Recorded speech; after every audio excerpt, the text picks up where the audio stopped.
সুপরিকল্পিত আন্দোলনে শেখ হাসিনার পতন হয়েছে এবং হাসিনার পতনের নেপথ্যে কে ছিলেন সেটি এবার প্রকাশ করলেন ডক্টর মোহাম্মদ ইউনূস। প্রধান উপদেষ্টা তার বিশেষ সহকারী মোহাম্মদ মাহফুজ আলমকে সাম্প্রতিক কোটা সংস্কার আন্দোলন ও পরে সরকার পতনের আন্দোলনের কারিগর হিসেবে উল্লেখ করেছেন ডক্টর মোহাম্মদ ইউনূস। গত ২৪ সেপ্টেম্বর নিউ ইয়র্কের একটি অনুষ্ঠানে সাবেক মার্কিন প্রেসিডেন্ট বিল ক্লিনটনের সঙ্গে বাংলাদেশের সাম্প্রতিক ছাত্র জনতার আন্দোলনের প্রসঙ্গে একথা বলেছেন ডক্টর ইউনূস।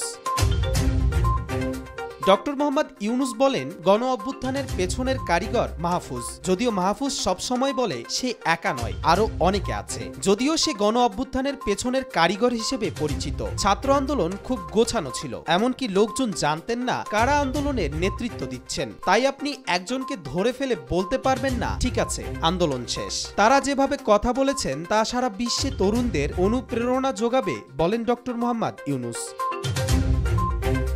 অনুষ্ঠানে ডক্টর ইউনূস ও ক্লিনটন তাদের ব্যক্তিগত সম্পর্কের গল্প, গ্রামীণ ব্যাংকের প্রতিষ্ঠা ও আরকানসাসের সফল প্রয়োগ নিয়ে আলোচনা করেন। ক্লিনটন ডক্টর ইউনূসকে বাংলাদেশের তরুণদের দ্বারা সমর্থিত নেতা হিসেবে প্রশংসা করেন। অনুষ্ঠানে ডক্টর ইউনূস বাংলাদেশের তরুণদের ভবিষ্যৎ নিয়ে আশাবাদ ব্যক্ত করেন এবং বলেন তারা নতুন বাংলাদেশ করবেন।